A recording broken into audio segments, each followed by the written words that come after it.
आज गुरुवार दिनांक 17 सप्टेंबर. झूमच्या आपल्या आजच्या सत्रामध्ये सर्व जमलेल्या साधक आणि श्रोतृगणांचे हार्दिक स्वागत. ज्यांच्याशी केवळ फोनवर बोलल्यानेही मनाची उद्विग्नता थांबते किंवा मनाची मरगळ संपून जाते, अशा आपल्या महायोगधामच्या अध्यक्षा आणि श्री गुरुपदावर आरूढ असणाऱ्या अनिताताई कड. अनिताताई कड यांची आध्यात्मिक जीवनाची वाटचाल, साधनेतील दिव्य अनुभव कथन आपण गेले काही गुरुवार ऐकतच आहोत आणि आजही त्यांच्या अशाच दिव्य आणि मंत्रमुग्ध करणाऱ्या वाणीचीच आपण सगळे आतुरतेने वाट पाहत आहोत. पण तत्पूर्वी अनिताताईंविषयी थोडंसं बोलायला आपल्या समोर येत आहेत सौ छायाताई देवधर, आपल्याच साधिका. छायाताईंविषयी थोडं बोलू इच्छिते. साधी राहणी, उच्च विचारसरणी याचा प्रत्यय कायम छायाताईंकडे बघताना येतो. माहेर औरंगाबाद. छायाताईंचे शिक्षण एमकॉम झाले. 2010 साली छायाताईंचा आपल्या योगधाममध्ये प्रवेश झाला. छायाताईंचे मिस्टर देवधर सर हे PWD डिपार्टमेंटमध्ये चीफ इंजिनियर म्हणून काम पाहतात आणि वर्ली बांद्रा ही सी लिंक आणि पुणे मुंबई एक्सप्रेसवे हे 2 महत्वपूर्ण प्रोजेक्ट्स त्यांच्याच देखरेखीखाली पूर्ण झालेले आहेत.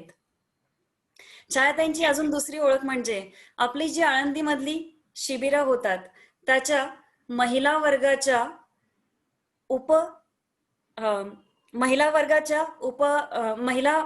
विभागाच्या व्यवस्थापन प्रमुख म्हणून छायाताई काम पाहतात. कोणी कुठलीही अडचण घेऊन छायाताईंकडे जावे, मनातली अडचण बोलावी आणि छायाताईंनी तत्काळ त्याचं निवारण करावं, अशी ही छायाताईंची ओळख. कुठल्याही ग्रुपमध्ये सहज मिक्स होणे आणि तिथे हास्याचे फुलारे फुलवणे, हे असं छायाताईंचं व्यक्तिमत्व. मी छायाताईंना नम्र विनंती करते की त्यांनी त्यांचं मनोगत मांडावं. सरांनी अनिताताईंबद्दल बोल असं सांगितल्यावर मी खूपच खुश झाले. मला खूप आनंद वाटला आणि अनिताताईंच्या बद्दल बोलायचंय म्हणलं की अनिताताई असं नाव घेतल्या क्षणी आपल्या नजरेसमोर येतो तो त्यांचा हसरा, सोज्वळ आणि प्रचंड करुणामयी असा चेहरा, की ज्यांच्याकडे बघून, ज्यांच्या प्रत्येक कृतीतून, ज्यांच्या प्रत्येक शब्दातून आपल्याला त्यांच्यातलं प्रेम अविरतपणे आपल्यावर प्रेमाचा वर्षाव होतोय असा भास होत असतो. त्यामुळे त्यांच्याबद्दल बोलायचं ही माझ्यासाठी अत्यंत सुवर्ण संधीच आहे. आता त्यांचा स्वभाव अतिशय विनम्र आहे. त्यामुळे त्या म्हणतात की मला घडवलं सरांनी. ते खरंही आहे, पण अनिताताईंच्या मध्ये असलेले जे सुप्त गुण होते ते सरांनी बरोबर हेरले, पारखले आणि म्हणूनच त्यांना अशा एका साधकाला सरांनी घडवलं की जो त्या पात्रतेचा होता. सरांसारखी व्यक्ती श्रीकृष्णाप्रमाणे समोर होती, पण तसाच पात्र शिष्य होता, त्यांच्यात ते गुण होते आणि म्हणून त्यांची गुणग्राहकता सरांनी करून त्यांना पहिल्यांदा अविश्वास मनात घेऊन सुद्धा ज्या दालनात प्रवेश केला, त्याच दालनात साधकापासून मार्गदर्शन, पहिल्यांदा मार्गदर्शक म्हणून, मार्गदर्शकानंतर गुरुपदानंतर आता संस्थेचं अध्यक्षपद, असं एक प्रचंड चढणीचा प्रवास त्यांनी जो केला त्याचं अत्यंत आश्चर्यकारक रीतीने तो त्यांनी पूर्ण केला असं आम्हाला सगळ्या साधकांना वाटतं. अनिताताईंचे सगळे गुण सरांच्या सहवासाने, सरांच्या मार्गदर्शनाने अगदी झळाळून निघाले. एखाद्या हिऱ्याला पडलेले पैलू जसे क्षणोक्षणी त्याच्यातून तेज प्रसवतात, त्याप्रमाणे त्यांच्या प्रत्येक गुणांचं दर्शन आपण त्यांच्या जितकं निकट जातो सहवासाने, त्यांच्याबद्दल प्रत्येक गुण आपल्याला तेवढ्याच उत्कटतेने जाणवायला लागतात. अनिताताई खरं म्हणजे परिस्थिती असं म्हणलं तर आर्थिक परिस्थिती अत्यंत चांगली आहे, सांपत्तिक स्थिती अत्यंत चांगली असून सुद्धा साधकांनी जर त्यांना बोलवलं तर कुठेही बोलवू दे, कधीही बोलवू दे, त्या ठिकाणी जातात, बसतात, बोलतात, त्यांना मार्गदर्शन करतात. हे केवळ आणि केवळ त्यांच्या निगर्वी स्वभावाचेच वैशिष्ट्य आहे. हा निगर्वी स्वभाव असल्यामुळे त्यांचा प्रचंड जनसंपर्क आहे आणि त्या जनसंपर्कातूनच त्यांनी अनेक साधक आज योगधाम मध्ये आणलेले आहेत. अनेक त्यांच्यामुळे ह्या आपल्या योगधामला लाभलेले आहेत. आता शीतल नेहमी म्हणते की अनिताताईंना आजकाल सगळेजण मैया, माऊली, आणि आम्ही जे पूर्वीपासून म्हणत येतो ते ताई, माई, किंवा मग आता नवीन त्यांचं हे मैया आणि माऊली. तर मी तर म्हणते की ह्या चारही रूपांचा आम्ही, म्हणजे मी स्वतः अनुभव अगदी प्रत्यक्ष घेतलेला आहे, असं मला इथे आवर्जून सांगायचं आहे. म्हणजे प्रत्येक साधकाच्या अगदी म्हणजे त्याचं वय किंवा त्याचं किती वर्ष झाली आहे हे न बघता अनिताताई प्रत्येक वेळेला त्याच्या सुखदुःखात सहभागी असतात. माझंच उदाहरण घ्यायचं झालं तर माझ्या मुलीचं लग्न, माझी मुलगी हर्षला, तिचं लग्न होतं लोणावळ्याला, आणि मी सरांना बोलवलं, सर जरूर या बर का. मग मी अनिताताईंजवळ सहज असा विषय काढायचा म्हणून म्हणले, अनिताताई सरांच्या प्रवासाची सोय काय करूया. तर माझं वाक्य पूर्ण व्हायच्या आधीच अनिताताई म्हणल्या, छायाताई तुम्ही की नाही काळजी करू नका, मी सरांना आणि भाभींना घेऊन लोणावळ्याला येते. आणि त्यांनी दिलेला शब्द त्या तर पाळतात, ह्याबद्दल काही वादच नाही. त्यांनी सरांना घेऊन आल्या, त्यांची तिथे पण व्यवस्थित काळजी घेतली सरांची, सरांना सगळं मिळतंय ना, सरांना मी सांगितलं, म्हणजे मला जेव्हा जेव्हा वेळ नसेल त्यावेळेला स्वतः त्यांच्याकडे लक्ष देऊन इतकी अगदी आस्थेवाईक प्रमाणपणे नातेवाईक करणार नाहीत एवढी व्यवस्थित त्या काळजी घेतात. हे झालं समजा सुखाचा प्रसंग होता. गेले 5-7 वर्ष आमच्या कौटुंबिक आयुष्यात प्रचंड उलथापालथ झाली. खूप कठीण, खूप वाईट, खूप परीक्षा घेणारे अनेक प्रसंग आमच्यावर आले की ज्यात अगदी म्हणजे सहनशीलतेची कसोटी म्हणतात तशी लागली. प्रत्येक प्रसंगात मी नेहमी अनिताताईंकडे मार्गदर्शन घेतलेलं आहे, आणि त्या प्रत्येक प्रसंगात तुम्ही कसं धीराने पुढे गेलं पाहिजे, तुम्ही कसं संकटाला सामोरं गेलं पाहिजे, पण ज्या वेळेला आपण आपली श्रद्धा ढळू न देता आणि विशेष म्हणजे आपली मानसिक स्थिती चांगली ठेवून त्या प्रसंगाशी 2 हात करण्याची जी त्यांनी माझी तयारी करून घेतली ती मला फार बळ देऊन गेली. मग आता पहिल्या प्रसंगात आपण बघतो की ती ताई माई हा रोल त्यांनी केला, आणि आता दुसऱ्या प्रसंगात कौटुंबिक ह्याच्यात जर लक्षात घेतलं तर त्यांनी माऊली, आणि माऊलीशिवाय हा रोल कोणीच दुसरं करू शकणार नाही असं मला वाटतं. आता तिसरं म्हणजे त्यांना आपण म्हणतो मैया. मैया काय करते, श्रीकृष्णाचे लाड करत होती, त्याला लोणी खायला देत होती. मग आमची ही मैया काही कुठल्याच बाबतीत कमी नाहीये, आमचे लाड करणार. म्हणजे मला चहा कॉफी खूप आवडते, मग मला अगदी छायाताई आता गरम गरम चहा पहिले घेऊन टाका बरं तुम्ही, असं अगदी शिबिर चालू असलं तरी त्या आग्रहाने मला म्हणणार. इतकंच नाही तर मला अगदी स्वच्छ आठवतंय, मंगल बंग म्हणून आमची एक मैत्रीण होती, ती अगदी शेवटच्या आजारपणात सह्याद्री हॉस्पिटलमध्ये ऍडमिट असताना अनिता त्यांच्या हातचा शिरा तिला खूप आवडायचा, म्हणून त्यांनी रसुदाई बरोबर तिच्यासाठी त्यांच्या घरात वास्तविक त्यावेळेला काहीतरी गडबड चालू होती, पण तरीही तेवढ्या प्रसंग म्हणजे गडबडीत सुद्धा त्यांनी वेळात वेळ काढून तिच्यासाठी शिऱ्याचा डबा पाठवलेला मला पक्क लक्षात आहे. अशी ही आमची मैया. मग आता सगळ्या एवढ्या विविध रूपांच्या अनिताताई प्रत्यक्षात आपल्या सहवासात आहे, हे खरंच म्हणजे ईश्वराचे आभार मानावे, सरांचे जितके आभार मानावे तेवढं कमीच आहे. सर अनिताताईंचं अजून आता वर्णन करायचं म्हणजे नेहमी जे लक्षात येतं ते की अनिताताई श्रद्धा, सेवा आणि समर्पण ह्या ह्या त्रिवेणी संगमच त्यांच्या आयुष्यात आहे असं वाटतं मला नेहमी. कारण त्यांची श्रद्धा जी आहे ती इतकी उत्कट पातळीची आहे की त्याचे म्हणजे माझ्याशी जर कंपेअर केलं तर आमचा फक्त विश्वास आहे, गाढ विश्वास म्हटलं तरी चालेल, पण श्रद्धा आहे की नाही हा खरंच एक मोठा प्रश्न आहे. मगाशी मी बोलताना थोडंसं मागे जाऊन थोडंसं सांगेन की हे म्हणजे श्रद्धेच्याच साठी सांगते की एकदा माझ्या हातून खूप मोठी चूक झाली. म्हणजे चूक अशा अर्थाने की मी अगदी नवीन होते त्यावेळेला, म्हणजे मला हे श्रद्धा किंवा जाणीव हे काहीही नव्हतं त्यावेळेला, म्हणजे कळतही नव्हतं आणि विचारलंही नव्हतं. प्रश्न विचारायचे पण ह्या दृष्टीने कधी विचारले असतील असं मला वाटत नाही. सरांच्या वास्तुशांतीचा प्रसंग होता तो. सरांनी सांगितलं होतं की ठराविक काळापर्यंत सरांनी सांगितलं होतं की मी तुम्ही जे काय आहेर म्हणून द्याल ते स्वीकारेन. वास्तविक ही हिंट होती सगळ्यांसाठीच. पण मी काय अगदीच म्हणजे नवखी होते म्हणून मी नको त्या व्यक्तीचा सल्ला घेतला आणि त्या व्यक्तीच्या सल्ल्याने मी खरं तर सहज शक्य होतं. पण त्यावेळेला इतका हा दाखडता घेतला की नंतर ज्यावेळेला मला ही जाणीव झाली की अरे आपण का नाही म्हणजे त्यावेळेला हो म्हणलो आणि आता तर सर नाहीच म्हणतात स्वतः कशालाच. तर मग मी अनिताताईंशी ह्या विषयावर बोलले. तर त्या मला म्हणल्या की ठीक आहे जे झालं ते झालं. हो त्यावेळेला तुम्हाला जे वाटलं. म्हणलं नाही अनिताताई, मला ना ती खूप म्हणजे मनाला लागली आहे माझ्या ती गोष्ट. तर त्या म्हणल्या की अत्यंत शांतपणे त्यांच्या नेहमीच्या सवयीप्रमाणे शांत समजुतीच्या स्वरात अगदी म्हणजे मला व्यवस्थित समजेल अशा भाषेत त्यांनी मला हे गुरु श्रद्धेचं महत्व त्यावेळेला समजावून सांगितलं.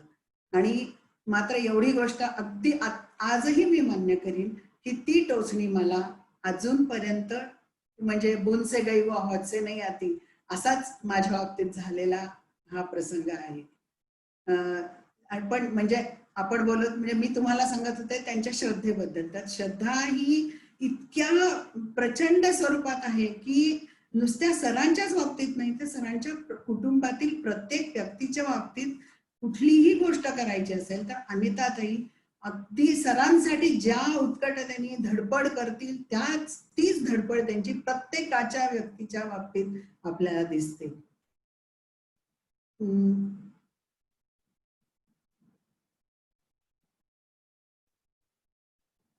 आता सेवा म्हणलं तर आम्ही सगळे साधक शिबिराच्या आधी तयारी वगैरे करतो. त्या तयारीत अनिताताई आघाडीवर.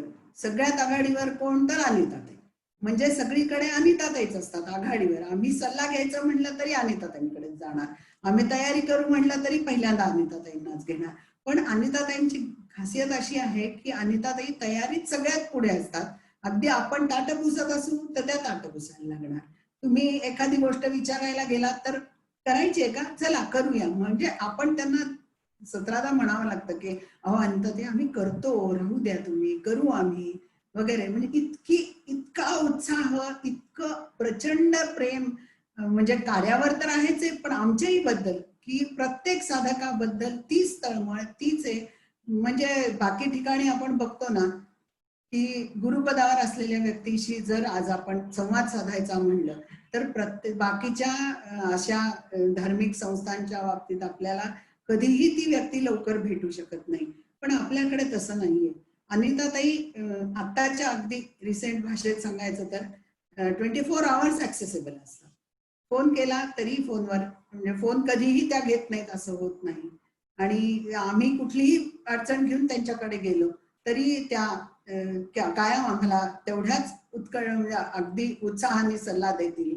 आणि शिबिराच्या वेळेला तर अक्षरशः आम्ही जेवायला बसतो त्यावेळेला अगदी स्वतः येणार, म्हणणार की घ्या ना, आणि असं अगदी प्रेमळ आग्रह करून आमची खूप काळजी घेणार.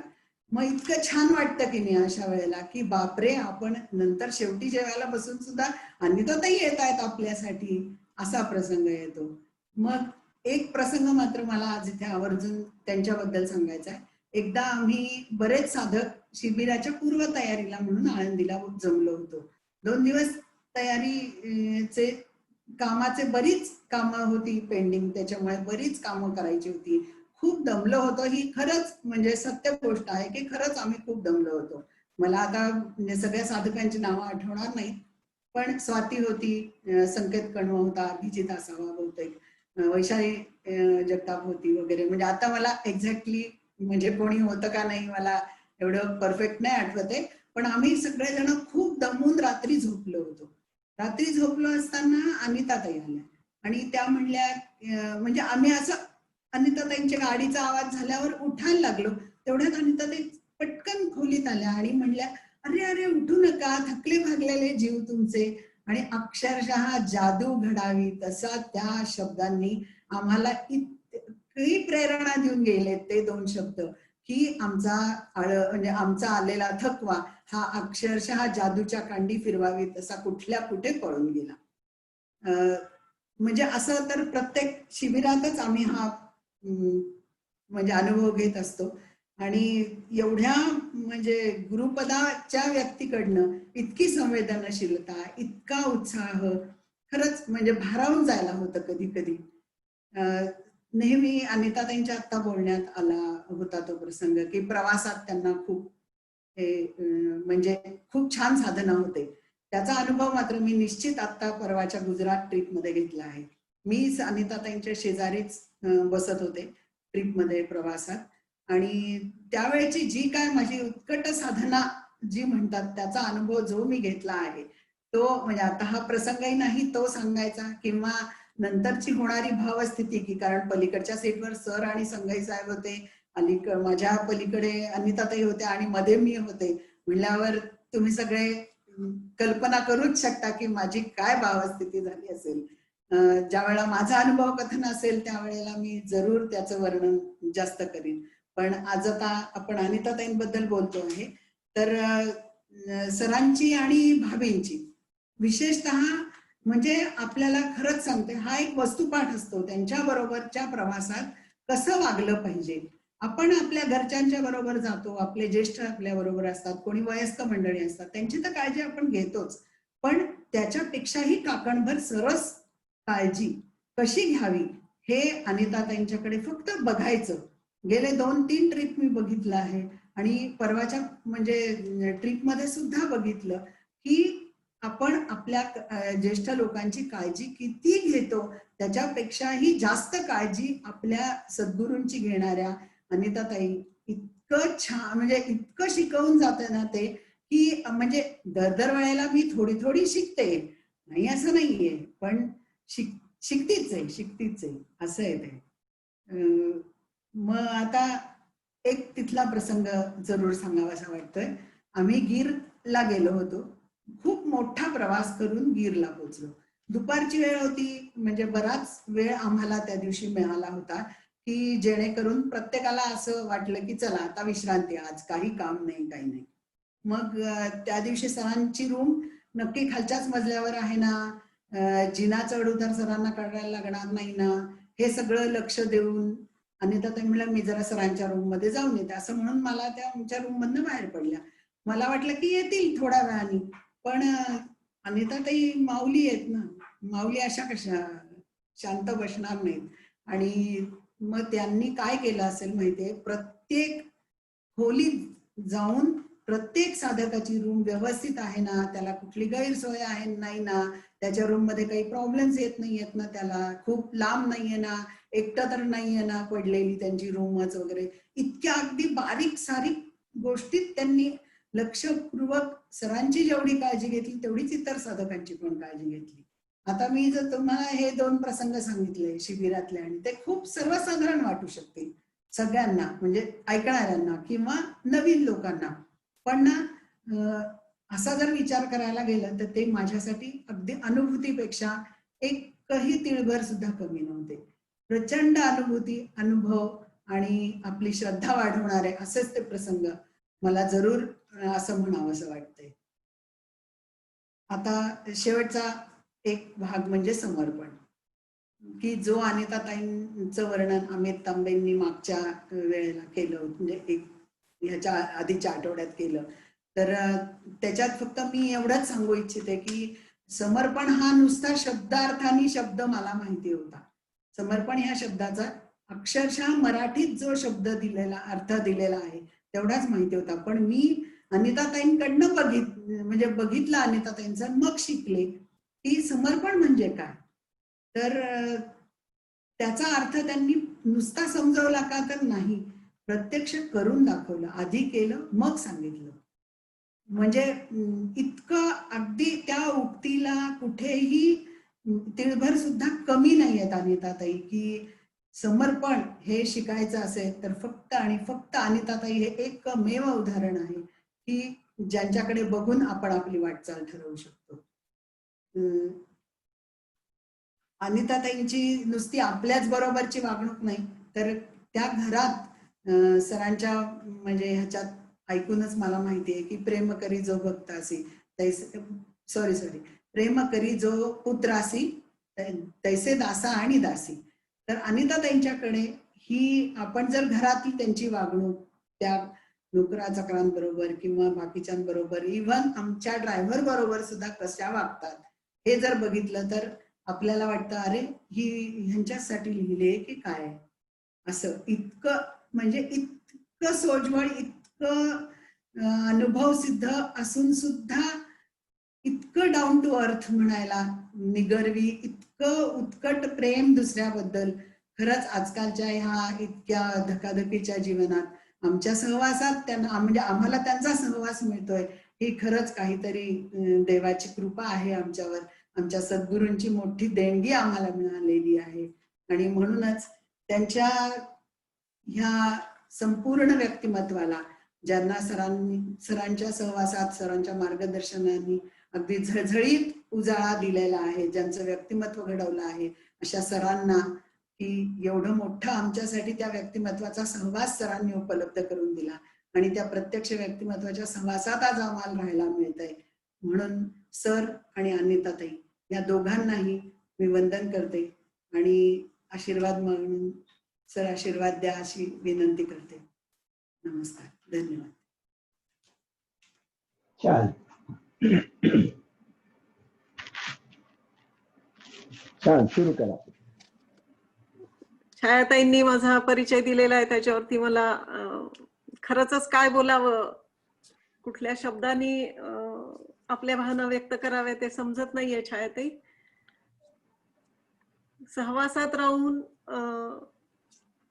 माणसामधले चांगले गुण कशा आत्मसात करावेत, प्रत्येकामध्ये ती चांगली गुणवत्ता असते, पण हे घेणाऱ्याचं कौशल्य आहे की आपण कोणाच्या सहवासात राहून काय घेतो. आणि म्हणून छायाताई इतकं व्यक्त करू शकल्या. खरं म्हणजे त्यांनी जसं सांगितलं की जी काही गुणवत्ता असेल माझ्यामधलं, जे जे काही चांगलं असेल ते फक्त सरांच्यामुळे, आणि जे जे काही वाईट असेल त्याचा दोष मात्र माझ्याकडे. त्याच्यामुळे तुम्ही ज्या भावना व्यक्त केल्यात खरंच मला त्याच्याविषयी बोलता येणार नाहीये. छायाताई,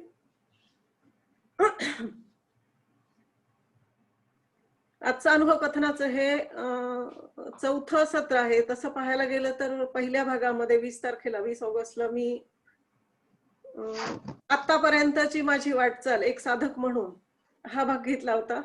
इतक्या वर्षातली जवळपास 24 वर्ष, 1996 पासून आतापर्यंतच. आणि त्याच्यानंतरचे 2 भाग झालं की अनुभव कथन, प्रत्यक्ष साधनेमध्ये येणारे अनुभव आणि त्याच्या जोडीला व्यवहारामध्ये येणारे अनुभव, हा भाग आपला चाललेला आहे. ज्यावेळी सरांनी मला वाटतं 20 ऑगस्टच्या आधीच्याच 13 तारखेच्या गुरुवारी ज्यावेळी अमित म्हणाला की ताईंना बोलायचंय, सरांना त्यांनी विनंती केली ऑनलाईन की सर ताई बोलतील, कुणाचं नसेल तर, आणि सरांनी परवानगी दिली. मला असं वाटलं की अरे चला एखादा तास आपलं होऊ शकतं असं. पण त्याच दिवशी संध्याकाळी सरांना ज्यावेळी फोन केला आणि सरांनी असं सांगितलं की कितीही आठवडे घ्या, 3 आठवडे 4 आठवडे, जेवढं काही होतंय तेवढं तुम्ही घ्या. मला एकदम इतकं वेगळं वाटलं, ते इतकं छान वाटलं की अरे सरांनी हा एवढा मोठा विश्वास माझ्यावरती टाकलाय की कितीही आठवडे तुम्ही घ्या. आणि त्या दिवशी रात्री मी सरांना फोन करेपर्यंत सरांनी सगळं नियोजन की कुठल्या आठवड्यामध्ये कोणी बोलायचं. पहिल्यांदा माझी जाऊ जी आहे रुपाली बोलली त्या दिवशी, त्याच्यानंतरच्या गुरुवारी अमित बोलला माझ्याविषयी. सरांनी तेही सगळं नियोजन केलं होतं आणि ते मुद्दे त्या लोकांपर्यंत पोहोचले होते. त्याच्यामुळे सर तुम्ही हा जो मला एक प्रकारे हा माझा सन्मान मला वाटतोय की जे काही अनुभव तुमच्याच कृपेने घेतलेले आहेत इतक्या वर्षांमध्ये, त्याच्यामध्ये माझा असा फार थोडा रोल आहे. पण जे काही तुम्ही दिलंय आणि जे काही स्वीकारले तर त्याच्या बाबतीत बोलण्याचा हा मला खरंच खूप आनंद होतोय. गेल्या आठवड्यात काही भाग असं वाटलं होतं की अनुभव कथन आता संपवावं, आणि खरं म्हणजे मला सरांच्या विषयी 1 तास मी नंतर सरांच्या विषयी बोलायचंय असं मी विनंती सरांना केलेली आहे. पण पुन्हा काही साधकांचा आणि सरांचंही असं आलं की अनुभव कथन आणखी होऊ देत, आणि म्हणून गेल्या आठवड्यात जो भाग आपण घेतला होता किंवा त्यावेळी जे काही राहिले आणखी त्याच्यामधले डिटेल्स आज मी पुन्हा आपल्या समोर हे करणार आहे, मांडणार आहे.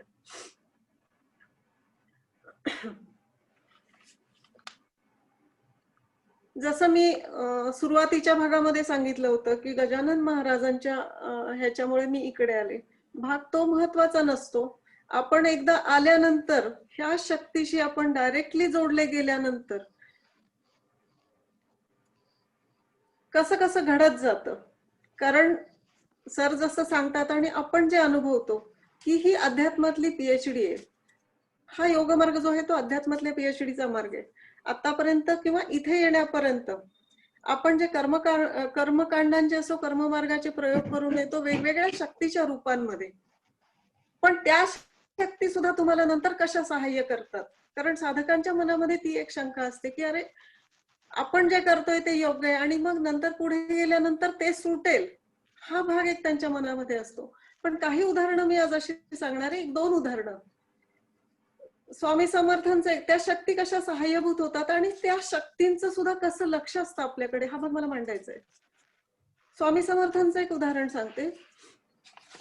6 जुलै 2007 त्याच्या आधी आम्ही गाणगापूरला गेलो होतो. 1-2 महिने आधी असावं, तारीख आहे लिहिलेली पण मी ते आता डिटेलने हे करत आहे. पण गाणगापूरहून येताना आम्ही अक्कलकोटला स्वामी समर्थांच्या मंदिरामध्ये साधनेला बसलो होतो. अतिशय जबरदस्त अनुभव तिथे सगळ्या साधकांना. एक तर सरही बरोबर होते आणि सर नेहमी जसं सांगतात की साधकांनी अनुभव घ्यायचे, ती शक्ती किती जागृत आहे किंवा ते स्थान किती जागृत आहे हे त्या अनुभवांमधनं साधकांना लक्षात येतं. सरही बरोबर होते आणि खरोखर स्वामी समर्थांच्या तिथे इतके दिव्य अनुभव आले होते. म्हणजे अक्षरशः मला तर असं होत होतं की स्वामी तिथे सगळ्या साधकांच्या मधनं फिरतायत आणि आपल्याला आपल्याकडे पाहतायत, आपल्यावरती त्यांची किरणं येत आहेत, हा भाव होता. त्यांच्याशी सतत संवाद होत होता. विशेष म्हणजे हा संवाद हिंदीत व्हायचा. नंतर मला म्हणजे कुणाकडून तरी माहिती मिळाली की खरंच ते हिंदी बोलायचे. जेव्हा आपण अनुभव घेतला, जेव्हा मी हा अनुभव घेतला त्यावेळी ते कुठल्या भाषेत संभाषण करतात हे माहिती नव्हतं. तरी माझ्या बरोबर त्यांचं संभाषण हिंदीत सुरू होतं. आणि काही काळ मग नंतर त्याच्यानंतर एकदा जुलै महिन्यामध्ये मी नायगावला जायला आम्ही निघालो होतो. गाडीमध्ये चव्हाण साहेब आणि मला वाटतं कांचनही होती. सासवड मार्गे आधी पुण्याला दिवे घाटातनं जावं लागतं सासवडला. तर घाट चढून गेल्यानंतर दिवे नावाचं गाव आहे.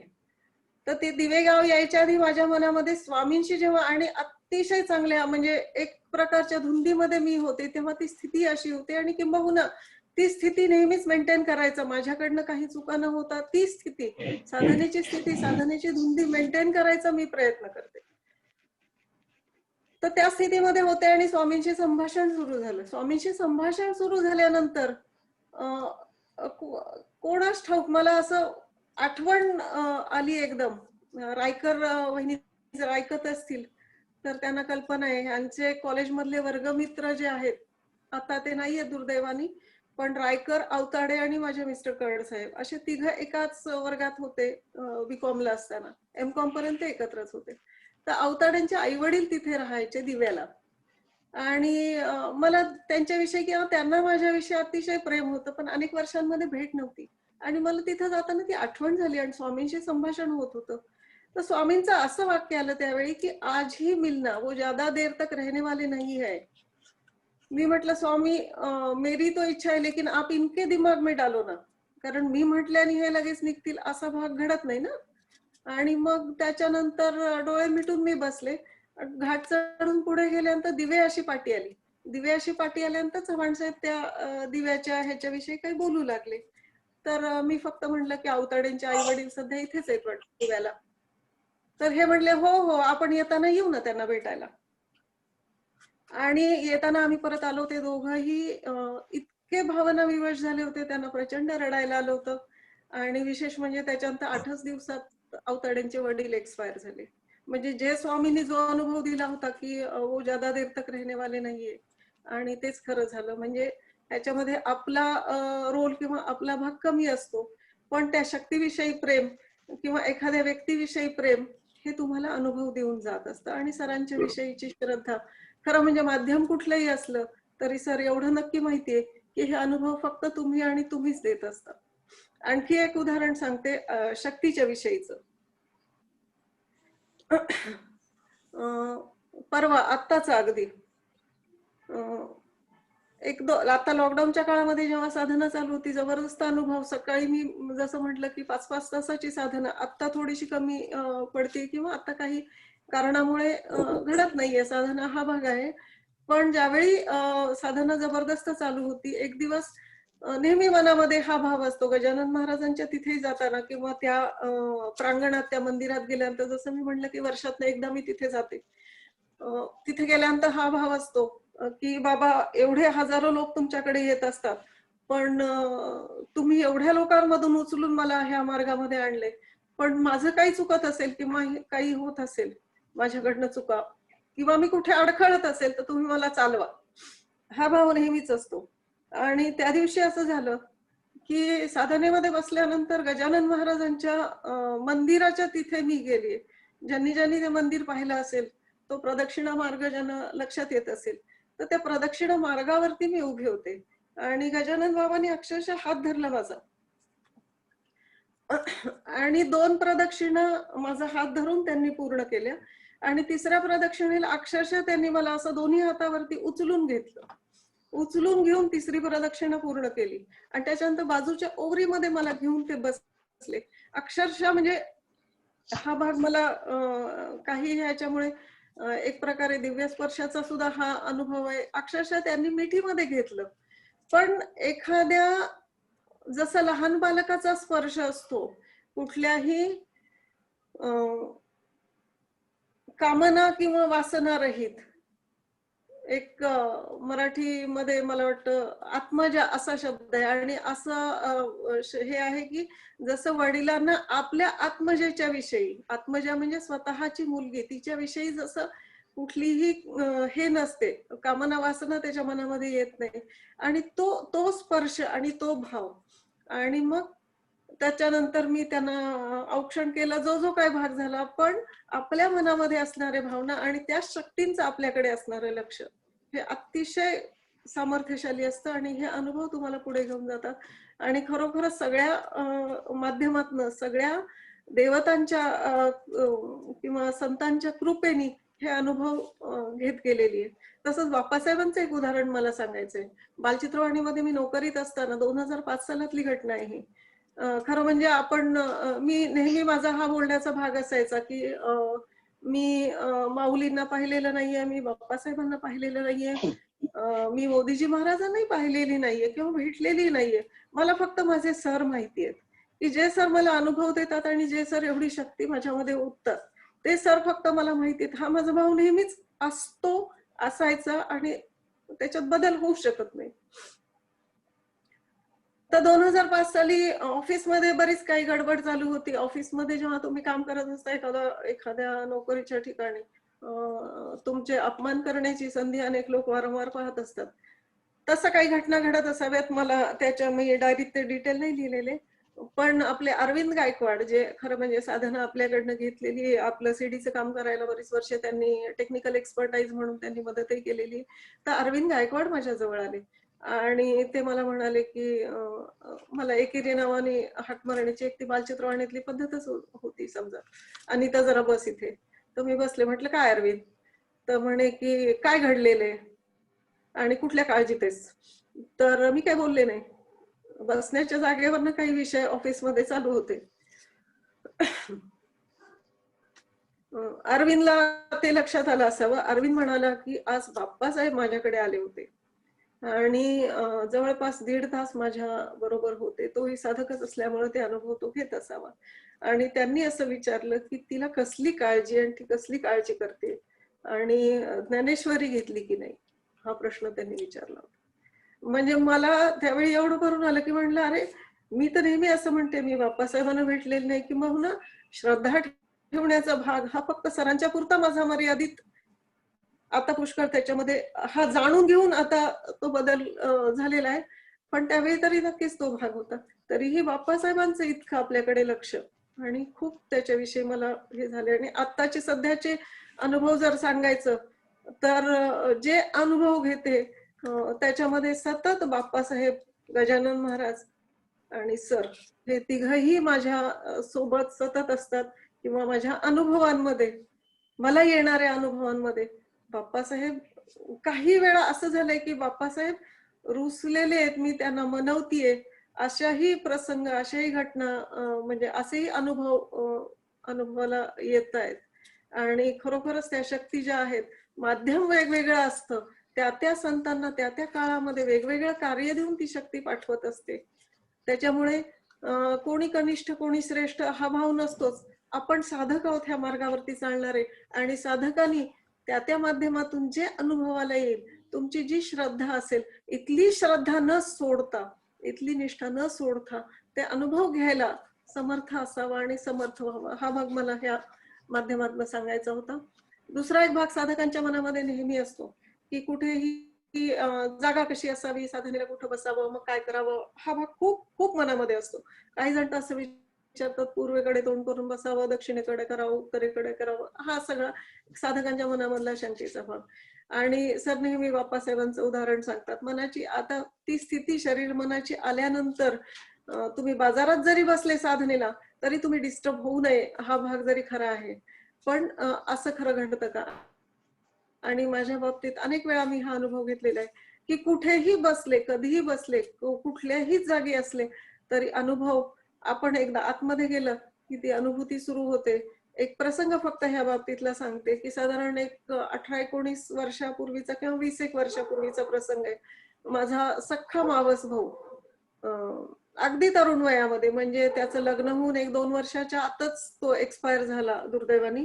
त्यावेळी त्याचा मुलगा जो आहे एक 7-8 महिन्याचा असेल, आणि अगदी तरुण बायको मावशीवरती आणि आमच्यावरती खूपच म्हणजे एक दुःखाचा, कुठल्या शब्दाने आपण वर्णन करू शकत नाही एखादा तरुण मुलगा गेल्यानंतर. इतका दुःखाचा प्रसंग, इतकं दुःखाचं वातावरण, ती सगळी माणसं एवढी प्रचंड हे होती. आम्ही त्याच्यामध्ये सख्खा मावस भाऊ असल्यामुळे त्या भावनेतच होतो. आणि जेव्हा स्मशानामध्ये गेलो, म्हणजे अग्निदाह संस्कार करण्याच्या वेळी असो किंवा नंतर रक्षा सावडण्याचा जो भाग असतो, मातीला म्हणतात, तर त्याही वेळी गेल्यानंतर इतक्या जबरदस्त अनुभूती, मी जप आतल्या चालू, धारणा प्रवाह, योगाग्नी, सतत सरांचं स्मरण, स्पर्श, ह्या सगळ्या भावनांमध्ये अनुसंधानापर्यंत, श्वास ऊर्ध्व होईपर्यंत स्मशानातही हे अनुभव, आणि त्याही वेळी ते घेतलेले आहेत. आणि नंतरच्या काळी वेगवेगळ्या ठिकाणी. म्हणून आपण मला हा भाग असा बोलावा असं वाटतो की हे अनुभव जे घेतो, जसं माऊली सांगतात, आता आत्मप्रभा नित्य नवी, तेच करुणी ठाण दिवी, जो इंद्रिया ते चोरून जेवी, तयासीच पावी. आत्म्याची प्युरिटी एवढी प्रचंड आहे आणि आत्मप्रकाश हा एवढा प्रचंड आहे. त्याच्यासाठी तुम्ही तुमच्या विकारांनी सगळं शरीर शुद्धी, देह शुद्धी, जसं 7 शरीर सांगितलेले आहेत, आता त्याच्याकडे नाही वळायचंय. पण हे सगळे शुद्ध करत करत जेव्हा तुम्ही आत्मप्रकाशाचे अनुभव घेता, ते आत्मप्रकाशाचे अनुभव एवढे लखलखीत असतात आणि एवढे तेजस्वी असतात, सरांच्याकडून येणारी ती किरणं असतात. आणि कुठल्याही ठिकाणी, कुठल्याही जागी, कुठल्याही व्यक्तींच्या सहवासात ती किरण मलिन होऊ शकत नाही. जसं आपण कबीरदासजींचं उदाहरण पाहतो की वेशा समोर राहायची, वेशेच्या समोर त्यांचं घर होतं, पण म्हणून कबीरदासजी छोटे ठरले नाहीत आणि त्यांच्या अनुभवामध्ये कुठे कमी आलेले नाही. हा भाग लक्षात घेण्यासारखा मला. म्हणून हा भाग महत्वाचा सांगायचा होता की कुठेही तुम्ही अनुभव घेऊ शकता. महत्वाचा भाग आज आणखी एक बोलायचा आहे की ज्ञानेश्वरी जी घेतेय मी, आधी 2005 साली सुरू केली होती, नंतर मला वाटतं 1 वर्ष 1.5 वर्ष चालली, काही कारणाने ती बंद झाली. असं पुन्हा एकदा झालं, परत सुरू केली, परत थांबली, आणि नंतर मला असं वाटतंय 2010 किंवा 11, 8 मार्च तेव्हा सुरू केलेली ज्ञानेश्वरी परत. तो भाग त्याच्या डिटेलमध्ये नाही जात, पण ज्ञानेश्वरी घेण्यासाठी काय आवश्यक असतं आणि काय आवश्यक नसतं, कसे भाव असावेत आणि कशी एक ती स्थिती मेंटेन करावी, हा एक वेगळा भाग असतो. त्याच्यामध्ये काय काय चुका, कारण चुका करत करतच, जसं छायाताईंनी आता प्रांजळपणाने अनेक आपल्या चुका सांगितल्या, आणि छायाताई सगळ्यांच्या समोर इतक्या प्रामाणिकपणे चुका कबूल करण्यासाठी फार मोठं मन लागतं, आणि ते तुमच्या जवळ आहे याचा मला खूप आनंद आहे. म्हणजे माहिती आहे की आहे, पण त्याचा अतिशय आनंद वाटतो. ज्ञानेश्वरी घेत असताना अनेक चुका होत असतात. सीडीचं एडिटिंग जोरात असायचं, करायचं, आणि कधी कधी मग ज्ञानेश्वरीच्या वेळी ती जी ओवी आपल्याला घ्यायची आहे त्याचं कदाचित पाहणं व्हायचं नाही, असं काही वेळा झालं. आणि नेमकं एकदा कीर्ती आली होती. पुण्यामध्ये आल्यानंतर ती ज्ञानेश्वरीला आली. कीर्तीच्या विषयी मला काही भाग बोलायचा आहे. कीर्ती एक हसतमुख प्रसन्न व्यक्तिमत्व. सरांची सून असली तरी ती एक स्वतंत्रपणे डेव्हलप झालेली आहे. जे 4 लोक घेऊ शकत नाहीत, घरचे लोक, नातेवाईक, शत्रू आणि मित्र, ह्या गोष्टीला तिने मोठा छेद दिलेला आहे. आणि सरांना फक्त गुरूंच्या ह्याच्यामध्ये पाहून तिने जे स्वतःच साधण्याकडे ती चालली आहे, ज्या ह्यानी गतीने, ते खरोखरच खूप कौतुकास्पद आहे. कीर्ती, मला खूप तुझ्याविषयी खरंच खूप छान वाटतं मनापासून, की प्रत्येक गोष्ट तू ज्या पद्धतीने घेते आणि ज्या पद्धतीने सहजपणे ते करत असते, हे एक वेगळं, नेहमी हसत राहणं, आनंदी राहणं, टेन्शनलेस राहणं आणि सहजता जी आहे तुझ्या ह्याच्यामध्ये, तो खूप खूप चांगला भाग आहे. तर कीर्ती त्यावेळी आली होती माझ्याकडे ज्ञानेश्वरी ऐकायला. कीर्ती बसल्यानंतर त्या दिवशी ज्ञानेश्वरीमध्ये आधी मी सीडी पाहिली नव्हतीच, बऱ्याच गडबडी होत्याच. मग तिने सरांना गेल्यानंतर सगळे पॉइंट सांगितले, की तिने नक्की 100% सांगितलं की ताईंनी तो सीडीचा भाग पाहिलेला नव्हता. ती ओवी घेतल्यानंतर पुन्हा त्या रिपीट करत नाहीत. आणखी बराच विषय ती बोलली सरांशी. सरांनी हे सगळे मुद्दे मला सांगितले, की चेहऱ्यावरचे भाव काय असावेत, कसे असावेत.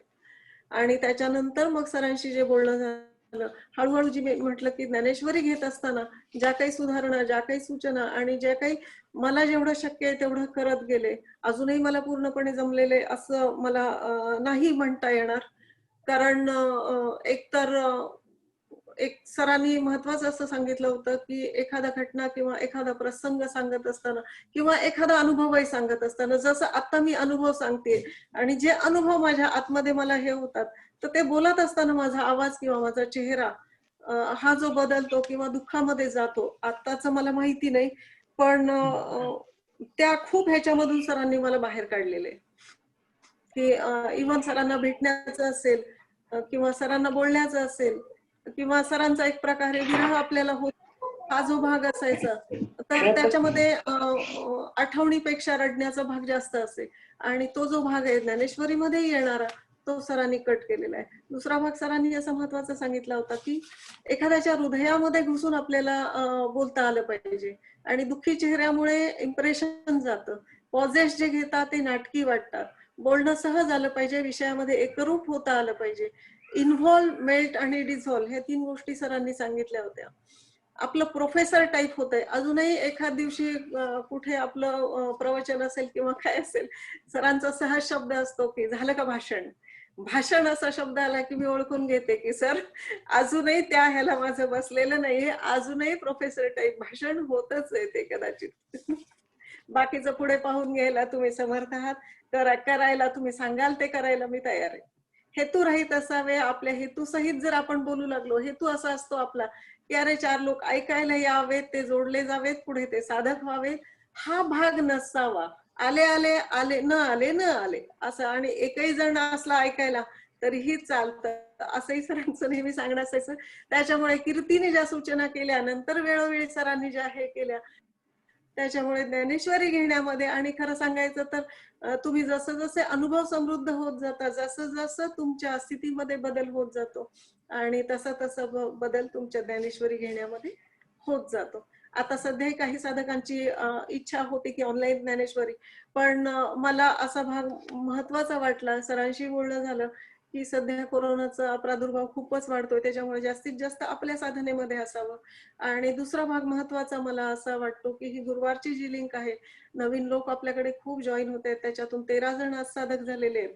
आणि आपण जर ज्ञानेश्वरी घेऊ लागलो तर महायोगधामच्याच नावावरती दुसरी लिंक आपण पाठवून एक प्रकारे गुरुवारच्या आपल्या हे सेशनला दुय्यम स्थान कदाचित, किंवा 2-2 लिंक येणं एकाच संस्थेच्या, हे मला योग्य वाटत नाही. त्याच्यामुळे ज्ञानेश्वरी आता घेणं हा भाग तरी आता सध्या समोर नाहीये. व्यवहारातले काही प्रसंग सांगते. व्यवहारामध्ये एक जबरदस्त उदाहरण आहे मधुराच्या लग्नाचं. मधुराचं लग्न जमण्यापासूनच थोडक्यात घेणार आहे सर. ज्या ज्या वेळी मी परभणीला आले शिबिराला, किंवा ज्या ज्या वेळी आळंदीला आले, माझ्या आयुष्यात ज्या काही चांगल्या घटना घडलेल्या आहेत, म्हणजे कुठे घराचं बुकिंग असो, कोणाला प्रमोशन असो, मुलांना नोकरी लागण्या, जे जे काही घडलेलं आहे ते सगळं माझ्या परभणी आळंदी शिबिरामध्ये घडलेलं आहे. साधकांनी वेळ काढून आळंदी परभणी शिबिराला यावं की नाही हा ज्याचा त्याचा प्रश्न आहे, पण मी माझा अनुभव सांगतेय. माझ्या चुलत भावाचा फोन आला आणि मी सरांच्या मागोमाग ज्ञानेश्वरीला वरती पोकर्णाजींच्या तिथे पायऱ्या चढत होत्या. तो जरा जोरात म्हणाला, ताई साहेब मी सांगतोय ते ऐका, तुम्ही जरा थांबा, एक स्थळ आहे असं असं. म्हणजे मधुरासाठी जे स्थळ आलं ते पूर्ण त्या दिवशी त्यांनी ते बोलणं केलं. नंतर पत्रिका दिल्या घेतल्या काय तो भाग झाला. त्याच्यानंतर 20 ऑगस्ट 2011 माझा वाढदिवस होता.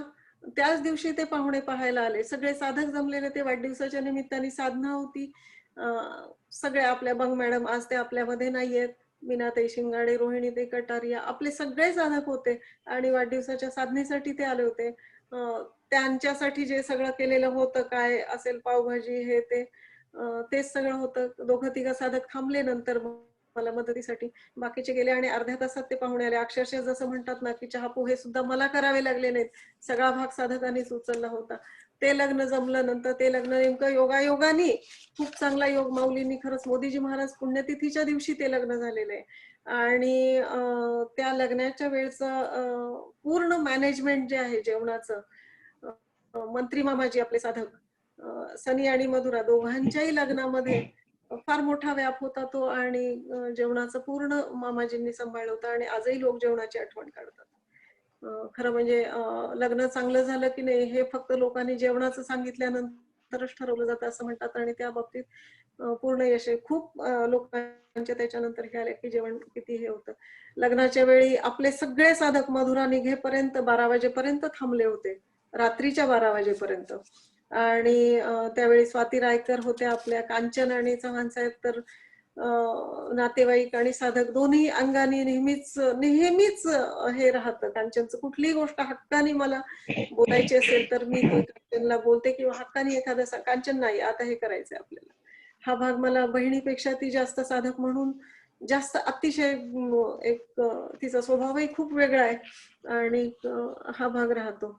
हे लोक मग कोणी काही आणून दिलं गिफ्ट आणि काय हे जे असतं किती नको म्हटलं ते टाळता येत नाही. ते हातातलं घ्यायचं, गाडीच्या डिकीमध्ये नेऊन ठेवायचं. प्रवीण धुमाळे, माधवी धुमाळे, स्वाती रायकर, मीनाताई शिंगाडेकडे मी सगळे दागिने त्यावेळी सोपवले होते. दिवसभर जे घालायचे बदलायचे, इतकं छान ते सगळं झालं होतं. आणि सगळे साधक खास लग्नासाठी आले होते. शिबिरातनं आलेले तर होते. 4 दिवसाचं आपलं मोदीजी महाराज पुण्यतिथीच्या शिबिराचा शेवटचा दिवस होता. आणि मला सांगायचं महत्वाचा भाग पुढचा आहे की ज्यावेळी कारण कार्यालय त्यावेळी थोडं छोटं होतं, कसं मॅनेजमेंट होईल ही खूप अडचणीची गोष्ट होती. बरेच लोक ट्रॅफिक जॅममुळे अडकले, वेळेवरती तिथं पोहोचू शकले नाहीत, त्याच्यामुळे गर्दी टाळल्या गेली. हा सगळा भाग झाला.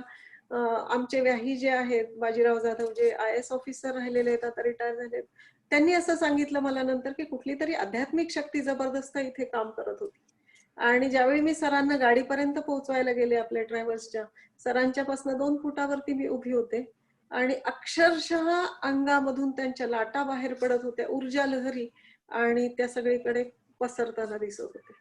हा अनुभव मी स्वतः प्रत्यक्ष डोळ्यांनी पाहिलेला आहे, अनुभवलेला आहे. दुसऱ्या दिवशी सकाळी सरांना फोन केल्यानंतर म्हटलं, सर लोक म्हणत असतील लग्न चांगलं झालं, पण मला माहिती आहे की त्याच्यासाठी तुम्ही तुमची शक्ती काय खर्च केली. व्यवहारातही ते सांभाळतात, आध्यात्मिक अनुभवामध्येही ते सांभाळतात.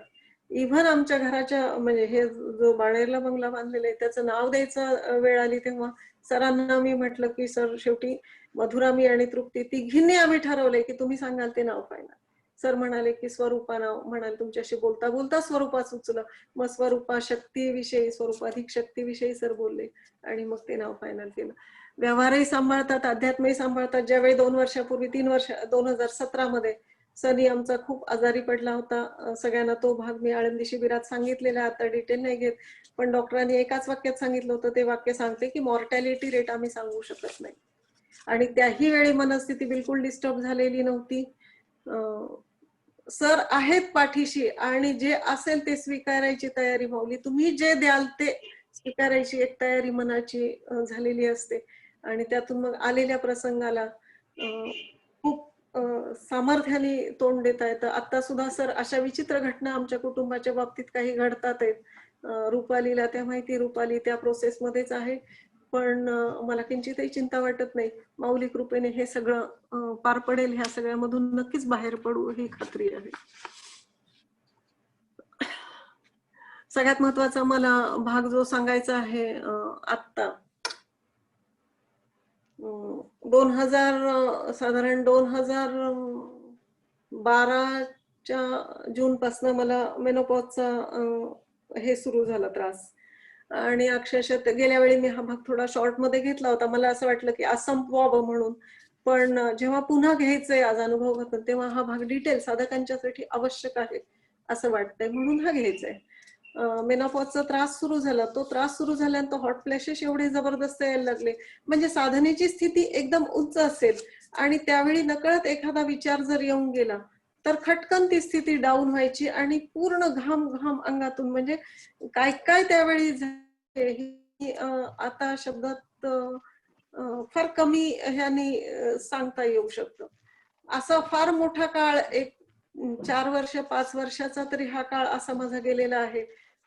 पण प्रचंड भीती, म्हणजे फक्त गेल्या वेळी हा उल्लेख मी केला होता की सरांशी बोलायचं असेल तर भीती. कारण सर ज्या अनुभवांमधनं मी जात होते, धारणा प्रवाह असो, दिव्य स्पर्श असो, सतत तुमचं सानिध्य, सतत भगवंताचं सानिध्य प्रत्येक श्वासामध्ये, रोमारोमामध्ये जर असेल आणि ते जर आपल्याला तिथून सुटलो तर जी अवस्था एखाद्या खोल विहिरीमध्ये टाकून दिल्यासारखी होते, तर तशी ती स्थिती होत होती. आणि एक प्रचंड अनामिक भीती.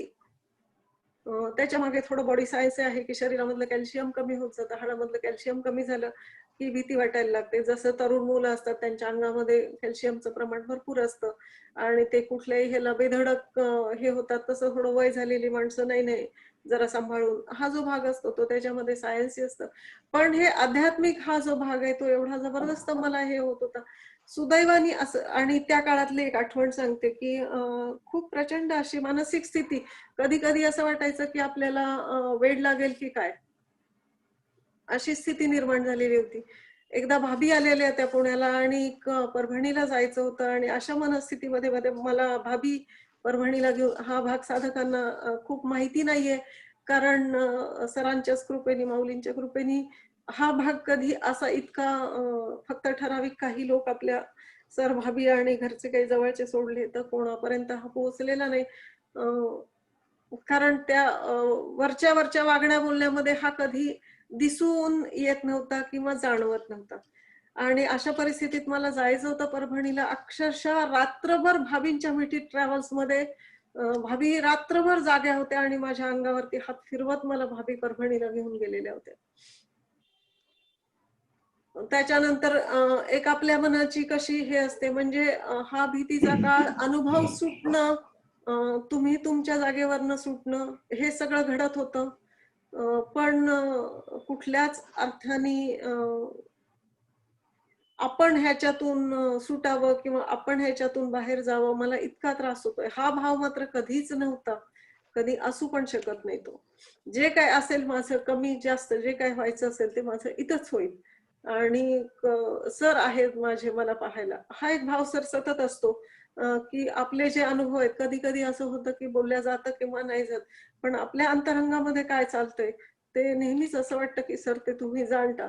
आणि त्या एका आधारावरती साधक म्हणून मी नेहमीच चालत आलेली आहे.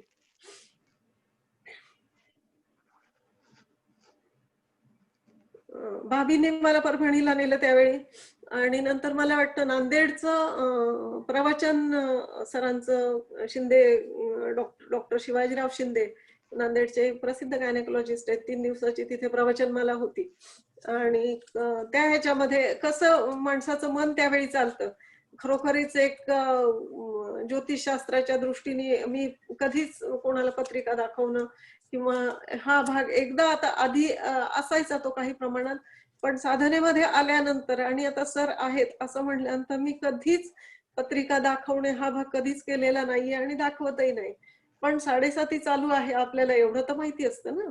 आणि त्या एका ह्याच्यामध्ये एक दिवस परवा मी नांदेडचं जेव्हा ऐकत होते मला फार हसायला आलं. सरांनी त्याच्यामध्ये असा उल्लेख केला होता की जेव्हा साधक मग हे होतो त्याला असं वाटतं की लोक असं म्हणतात की आपल्याला 7:30 चालू आहे, मग ज्योतिषाचा आधार घेतात. आणि खरोखरीच ती 2 वाक्य इतकी माझ्या जबरदस्त ह्याच्यात होती की माझी मनस्थिती तीच होती की मला 7:30 चालू आहे म्हणून हा सगळा त्रास मला होतोय, असा एक भाग होता. पण तो भावही नंतर गेला. आणि नंतर मी जसं गेल्या वेळी सांगितलं की जवळपास 4 वर्ष तरी नक्की गेली. आणखी एक सांगते की 2004 साली एक असा प्रसंग घडला होता, नक्की सांगते की 12 मे 2004 ला एक असा प्रसंग घडला होता.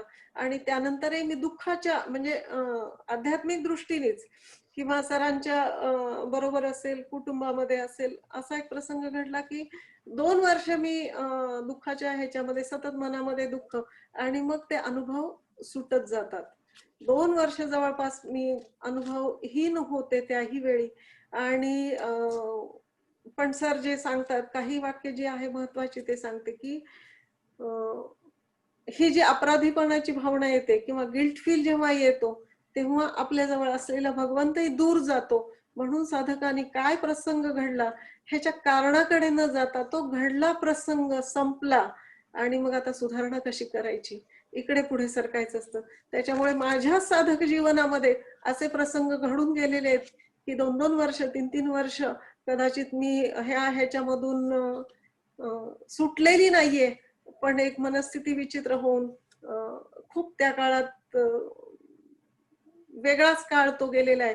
मग नंतर एकदा सरांना शेवटी खूप उलथापालथी त्यावेळी होत होत्या. असं वाटायचं की अरे आपण कसे टिकणार ह्याच्यामध्ये, कारण टिकणं तुम्ही इथं असणं तर महत्वाचं आहे ना. तर त्यावेळी असं की बाप्पासाहेबांचा सरांचा असा मला शब्द आला की साधनेमध्ये जेव्हा खूप ह्याच्यामध्ये आक्रोश चालतो मनामध्ये आणि फक्त प्रेम हा एक शब्द उच्चारला गेला आणि मग लक्षात आलं की ही आपल्याला हिंट आहे की फक्त प्रेमाच्या जोरावरती कुठे जर टिकायचं असेल, इथे जर तुम्हाला थांबायचं असेल, इथे जर तुम्हाला चालायचं असेल साधनेमध्ये, तर प्रेम हा एकच शब्द आहे जो तुम्हाला तारून नेऊ शकतो. म्हणून मग मी सरांना पत्र लिहिलं की सर मला प्रचंड भीती वाटते प्रत्येक गोष्टीची. म्हणजे फक्त सरांना फोन करणं, बोलणं किंवा कोणाला बोलणं एवढं नाही, रस्त्यामध्ये गाडी चालवत असताना जर कोणी समोर आलं, एक अनामिक भीती, प्रत्येक क्षणी ती भीती असायची. पण मग सरांनी नंतर कीर्तीचं मार्गदर्शन त्यावेळी घेतलं. सरांनी सांगितलं की कीर्तीकडे बोला. कीर्तीकडे बोलले, कीर्तीचं मार्गदर्शन घेतलं. परिस्थितीमध्ये माझ्या फारशी काही सुधारणा होत नाही असं दिसल्यानंतर पुन्हा सरांनी स्वतः मार्गदर्शन सुरू केलं. आणि मग मला जो एक हे सांगितला प्रयोग जो सांगितला, ज्यांना जाणून घ्यायचंय त्यांनी नंतर विचारावं. आता उघडपणे सरांनी सांगितलेला प्रयोग आहे की माझ्यामध्ये त्याच्यानंतर जबरदस्त बदल झाला आणि पुन्हा मूळ पदावरती नव्हे त्याच्याही पेक्षा जास्त कॉन्फिडन्स जो आला माझ्यामध्ये, तो प्रयोग दिला आणि त्याच्यानंतर पुन्हा सगळं सुरळीत चालू झालेले. सुरळीत म्हणण्यापेक्षा फार मोठ्या प्रोसेस मधनं त्यावेळी जावं लागलेलं आहे. म्हणून साधकाच्या जीवनामध्ये ह्या घटना घडत असतात, येत असतात. फक्त एवढाच भाग महत्वाचा असतो की आपली श्रद्धा कुठेही डळमळू नये, आपण कुठेही सुटू नये. हा भाग मला थोडासा जास्ती महत्वाचा वाटतो. त्याच्यानंतर मग मी जो भाग गेल्या वेळी सांगितला होता की आणि मला नक्की आठवतंय की ज्यावेळी मी धारणा प्रवाहामध्ये सरांना शोधत होते, ईश्वराला शोधत होते, सरांशी सरळ बोलण्याची एक माझी हिंमत नव्हती होत. पण मग नंतर लक्षात आलं की अरे इथे धारणा आपली थांबवलेली आहे आणि आपलं मन विड्यासारखं अस्वस्थ आहे. आणि मग त्या दृष्टीने पुन्हा सरांशी काही वेळा बोलून मग तो भाग स्पष्ट झाल्यानंतर मग मी पुढचे अनुभव कसे घ्यावे ह्याच्याकडे वळलेली आहे. आणि त्याच्यानंतर आत्ता जे बदल होत गेलेले आहेत तो भाग मी आधी घेते. त्याच्यानंतर आत्ताची माझी स्थिती काय, एखाद्याला असं वाटेल ह्या सुरुवातीपासूनच सांगतायत आपल्याला आत्ताचे अनुभव काय आहेत आणि आत्ताची स्थिती काय आहे. हे जे आहे ते महत्वाचं आहे. जसं भक्तीमध्ये सरांनी सांगितलेले की प्रतिक्षण वर्धमान. आणि तुम्ही सतत ह्या ट्रॅकमध्ये जर राहायचं असेल, म्हणजे आपण मागचे अनुभव सांगतो तेव्हा एक प्रकारे मला असं वाटतं की साधक जेव्हा नवीन ह्याच्यामध्ये येतात, योगामध्ये प्रवेश होतो, खूप छान अनुभव येत असतात. त्याच्यामध्ये त्यांचं स्वतःचं किंवा कोणाही साधकाचं स्वतःचं कर्तृत्व काही असू शकत नाही. सध्या आता सरांचं खूपच प्रचंड वेगळं आहे. मी गेल्या वेळी हा उल्लेख केला होता आणि मी सरांनाही बोलले की सर, सध्या तुमचीच मनस्थिती काहीतरी प्रचंड वेगळी आहे. जे अनुभव आम्हाला यायला काही वर्ष जावी लागली, नवीन साधकांना इमिजिएट ते अनुभव येत आहेत. तर ह्याच्यामध्ये सरांची शक्ती कार्यरत आहे, हा सगळ्यात मोठा भाग आहे.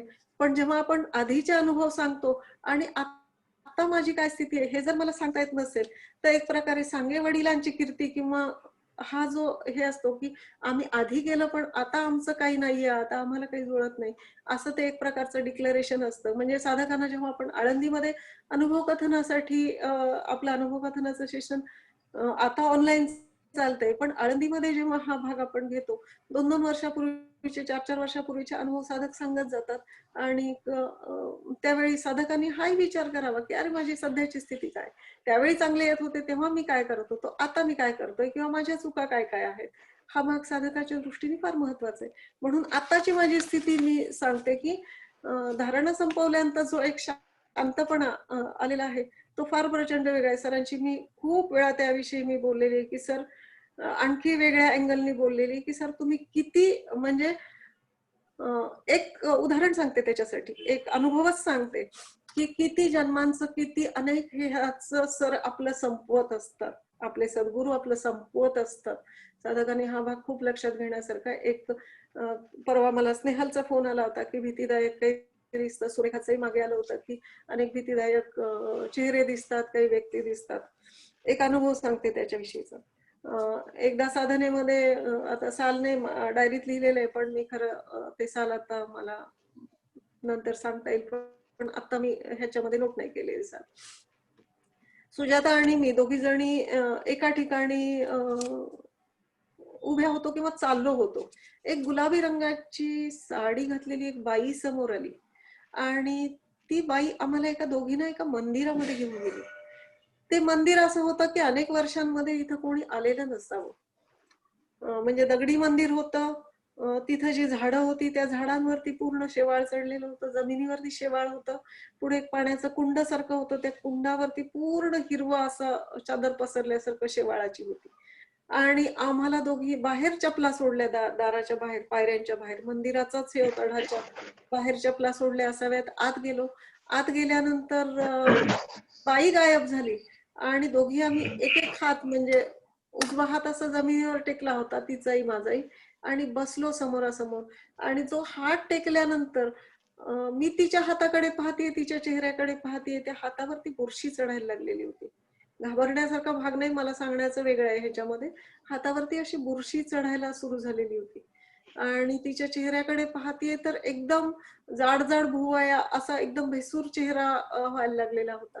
मी तिला बोलते, अरे सुजाता, तुझा चेहरा, तुझा हात, आणि ती मला, दोघींनाही हे लक्षात आलं. आणि त्याही क्षणी साधनेच्या त्या अनुभवात असेल किंवा एक प्रकारे स्वप्नावस्थेमध्ये असेल, पण हे लक्षात आलं होतं की इथे आपल्याला जो आतमध्ये सतत जप चालू असतो सरांचाही, sir sir sir sir sir sir असं जे सुरू झालं, आणि त्या सर सर सर शब्दांनी जो हात जमिनीवर उचललाही जात नव्हता, तटकन तो हात निघाला. ती बाई आमच्या मागे पळायला लागली, पण दोघी जणी अशा धावत निघालो, त्या पायऱ्या हे करून बाहेर आलो आणि बाहेर पळत होतो. नंतर सरांना हा अनुभव सांगितला. सर म्हणाले की अनेक जन्म आपले झालेले आहेत, म्हणजे करोडो जन्म अक्षरशः असतील, त्याच्यामध्ये कधी हा भूत पिशाच टूक करणी हा प्रकारही असू शकतो. तर ह्या साधनेमधनं ह्या सगळ्या गोष्टी सुटतात किंवा त्याच्यामधून एक प्रकारे तुमची जी कर्म असतात तीही संपतात. म्हणून हा भाग महत्वाचा आहे माझ्या दृष्टीने की कुठल्या कुठल्या ह्याच्यामधून तुमचं सगळं संपवत ते तुम्हाला इथपर्यंत आणतात. आणि म्हणून मी म्हटलं की जसं धारणा संपवली आणि आत्ताची स्थिती जी आहे ती सांगत होती की लॉकडाऊनच्या पिरियडमध्ये तर दिव्य स्पर्शाचे प्रचंड अनुभव घेतलेले आहेत, चालू असतात. कधी सर असं सांगतात म्हणजे त्या बाबतीत की जे जे आता त्या अनुभवामध्ये असतील, हा भाग लक्षात घेण्यासारखा आहे की तेही एक साधन आहे. आणि साध्यापर्यंत जर आपण म्हणजे साध्यापर्यंत पोहोचण्यासाठी ती एक शिडी आहे.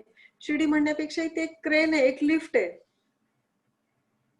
आणि साध्यापर्यंत पोहोचल्यानंतर पुन्हा साधनाची आवश्यकता कमी असते, नसते असं म्हणता येईल. आणि मग कधी आवश्यकता वाटेल त्यावेळी होईल किंवा न होईल, पण आता त्यातून जो शांतपणा आलेला आहे सर, तो एक खूप वेगळा आहे. क्रियायोग करत असताना आता म्हणजे साधकांच्या विषयी आत्ताचे माझे भाव सांगते की कुठलाही साधक जर अनुभव सांगायला लागला फोनवरती, परवा छायाताई आणि मी पुस्तकाचं काम, सरांच्या पुस्तकाचं जे काम चाललंय ते करत होतो. प्रभात रोडच्या घरी 5 वाजल्यापासून आम्ही बसलो होतो दोघी. 10 वाजेपर्यंत कंटिन्युअस दर दुसऱ्या मिनिटाला फोन वाजत होता. मला असं वाटलं की अरे काम करत असताना छायाताईंनाच असं वाटेल की किती ह्यांचे फोन चालू आहेत. मी त्यांना म्हणत होते, छायाताई हे ना साधकांचेच फोन आहेत, मला घ्यावे लागतात. एखाद्याला मी विचारायचे की आता अर्जंट आहे का, नाही तर मी सकाळी बोलते, नाही तर रात्री बोलते. असं करत करत ते चाललं होतं. पण हा भाग महत्वाचा आहे की जेव्हा साधकांचे फोन येतात किंवा साधकांशी बोलायचं असतं, मला इतकं आतून प्रचंड प्रेम त्यांच्याविषयी, त्याच्या दुःखामध्ये मला दुःख, त्याच्या सुखामध्ये मला सुख, ही जी स्थिती येते ती खूप छान आहे. म्हणजे सरांनी ज्या दृष्टीने घडवलंय त्या दृष्टीने मला असं वाटतंय की आता ही वाट कराग्रे वसते लक्ष्मी, करमध्ये सरस्वती, करमुले तू गोविंदम, हा श्लोक रोज उठताना घेते. कराग्रे वसते लक्ष्मीचा अनुभव साधनेमध्ये आल्यानंतरच घेतलेला आहे. एक काळ असा होती की आर्थिक स्थिती प्रचंड खालावलेली होती, उद्या काय होईल हे माहिती नव्हतं. आणि साधनेमधून जेव्हा हाताच्या बोटांमध्ये व्हायब्रेशन्स आणि प्रचंड करंट सुरू झाले, तेव्हा मी ह्यांना म्हटलं की नाही, आता तुमच्या ज्या अडचणी आहेत त्या दूर होतील. आणि तसंच झालं. कराग्रे वसते लक्ष्मीचा हा अनुभव मी जवळपास 98 सालापासून घेते आणि त्याच्यानंतरच खरं सगळी परिस्थिती बदलत गेलेली आहे. आणि करमध्ये सरस्वती, जेव्हा नमस्कार करते तिथे योगाग्नी त्या त्या ठिकाणी असतो. आणि आताचा बदल म्हणजे करमुले तू गोविंदम म्हणताना किंवा हाताचा नमस्कार जोडल्यानंतर त्या तिन्ही ठिकाणी योगाग्नी आणि काही प्रमाणात एक ज्याला आपण असं म्हणू की करंटचा भाग थोडा वेगळ्या पद्धतीने, की त्या त्या देवता तिथे अस्तित्वात आहेत आणि आपल्याला त्या जाणवत आहेत त्यांचं असणं, हे नक्की लक्षात येतं सर.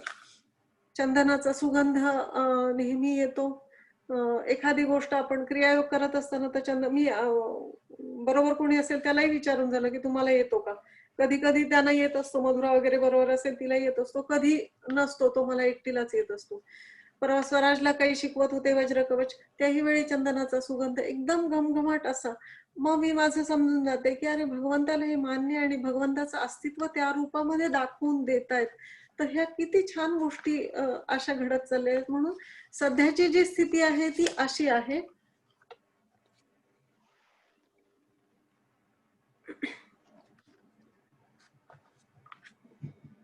अजून खूप वाटचाल बाकी आहे. मला नेमकं माहितीये की माझं कुठं चुकतंय आणि कुठं चुकत चाललीये. सरांशी मी त्याच्याविषयी बोलतही असते. तो भागही खूप महत्वाचा आहे. परिपूर्णता येण्यासाठी जो अभ्यास आपण करतोय त्याच्यामध्ये आपण परिपूर्ण असावं किंवा त्याच्यामध्ये परफेक्ट असावं, परफेक्शनिस्ट असावं. आणि हा भाग माझ्यासाठी नव्हे, पण सर ज्या अपेक्षा तुम्ही आमच्याकडून ज्या असतात किंवा ज्या अपेक्षांनी एक समजा वडिलांनी मुलांकडून ज्या अपेक्षा ठेवाव्यात, तशा अपेक्षा जर आम्ही नाही त्या पूर्ण करू शकलो किंवा मला जर त्यात मी कमी पडले तर ते मला नकोय. म्हणून माझी वाटचाल जी राहील ती मला स्वतःला परिपूर्ण करण्याकडे नक्कीच राहणार आहे.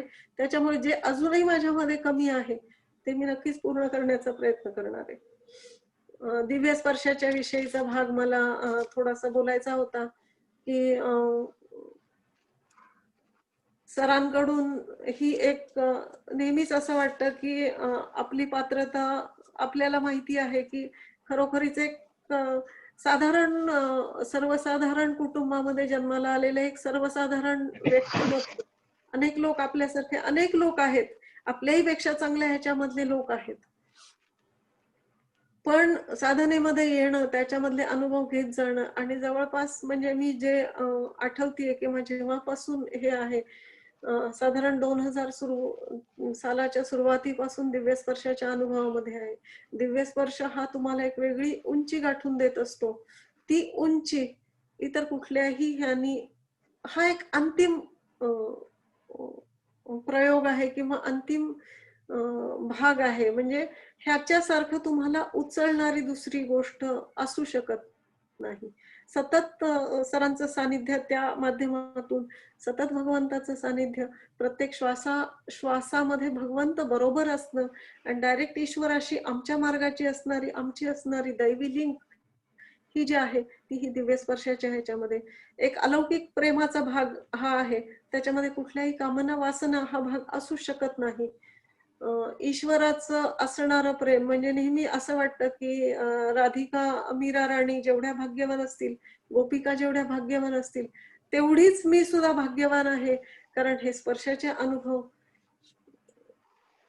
नेहमीच ती कृपा मात्र होत राहिलेली आहे. आणि त्याच्यामधून जे काही बदल होतात ते बदल मला थोडेसे सांगावेसे वाटतात. स्त्रियांना एक स्पर्शाचा एक नॉर्मल असा एक वेगळा सेन्स असतो, एक आतलं इंद्रिय काम करत असतं. पण दिव्य स्पर्शाच्या बाबतीत मला असं नेहमी सांगा असं वाटतं, मी जे कोणी समोर येतात त्यांना मी हा भाग सांगते की कुठलाही स्पर्श, जो स्पर्श आता तुम्हाला आठवतो, कारण संकोच बऱ्याच वेळा स्त्रियांकडून ह्या बाबतीत होतो, आपल्या साधक महिलांकडून. तुम्ही नवऱ्याचा स्पर्श आठवून पहा, तुम्ही मुलांचा स्पर्श आठवून पहा, इतर कोणी केलेला स्पर्श असेल तो आठवून पहा, पण तो तुम्हाला कधी आठवत नाही. पण हा दैवी स्पर्श जो आहे तो तुम्हाला शरीराच्या रोमारोमामध्ये त्याची जाणीव देतो, त्याची असणं जाणवतो, आनंद, प्रसन्नता, दुःख तुमचं कुठल्या कुठे पळतं, जे काही जीवनामध्ये आहे ते एकदम थिट थिट वाटायला लागतं. म्हणून हा स्पर्श फार वेगळा आहे. सद्गुरूंना तुमची आठवण सहज काही कारणाने झाली, तुमच्याविषयी प्रेम वाटणं, संकल्पाने वाटणं, मानसिक स्पर्श आहे, डोळ्यातून केलेला आहे, नजरेतून केलेला आहे, प्रत्येक स्पर्श प्रत्यक्ष केलेला, हा अनेक गोष्टी ह्याच्यामध्ये घडत असतात. ट्रान्सफॉर्मेशन ऑफ बॉडी माइंड आणि हे सगळं त्याच्यामध्ये घडत असतं. प्रेम वाढतं, त्या प्रेमाला कुठल्याही मर्यादा राहत नाहीत, सीमा राहत नाहीत. नृत्य करण्याची भावना निर्माण होते, प्रचंड आनंद, भावविभोर स्थिती येते, व्यावहारिक जग विसरायला लावतं. ही प्रेमाची धुंदी, भगवंताशी, सद्गुरूंशी इतकं जवळ, इतकं सानिध्य, हा एक स्पेशल VIP भाव, प्रसन्नता निर्माण होते, स्वभावात बदल, धैर्य येतं, इतर गोष्टी छोट्या वाटू लागतात, निडरपणा, सामर्थ्य, कुठल्याही प्रसंगाला तोंड देण्याची हिंमत येते, कारण सतत ईश्वर बरोबर आहे हा भाव असतो. भक्तीमध्ये सरांनी 3 भाग ह्याच्यामध्ये सांगितलेले आहेत. सर थोडक्यात पण थोडं फास्ट घेते कारण पावणे 7 व्हायला आलेले. एक साधारणी रती, दुसरं समंजसा रती आणि तिसरं समर्था रती. साधारणी रतीमध्ये ज्या काही स्त्रिया होत्या, मथुरेतल्या स्त्रिया, असं वर्णन केलंय की त्यांना फक्त एक आपण घेणे, स्पर्शाचा भाग असो, फक्त घेणं हा भाग असायचा. समंजसा रतीमध्ये द्वारकेमधल्या पट्टराण्या येतात, त्या फक्त घेणं आणि देणं, म्हणजे आनंद हा जो आहे तो मलाही मिळावा आणि भगवंतालाही देता यावा. आणि तिसरा जो भाग आहे समर्थारती, त्याच्यामध्ये गोकुळातल्या गोपिका आणि राधिका येतात आणि त्या फक्त भगवंताला आनंद देणं एवढंच जाणतात. आणि म्हणून ह्या माध्यमातून जे आहे त्या शक्ती, मगाशी मी जसं सांगितलं की सद्गुरू असतात, भगवान श्रीकृष्ण असतात. आता काही अनुभव मी ह्यातले काढले होते, पण आता तो भाग घेत नाही. सांगण्याचा महत्वाचा भाग जो आहे तो बऱ्यापैकी झालेला आहे, म्हणजे ह्या विषयावरती. तर फक्त देणं हा जो भाग आहे, तर फक्त देण्यापर्यंत आपली मनस्थिती कशी जावी, मला आनंद मिळावा ही गोष्ट आहे, पण मला देताही यावं आणि ते देणं हे फार मोठं आहे.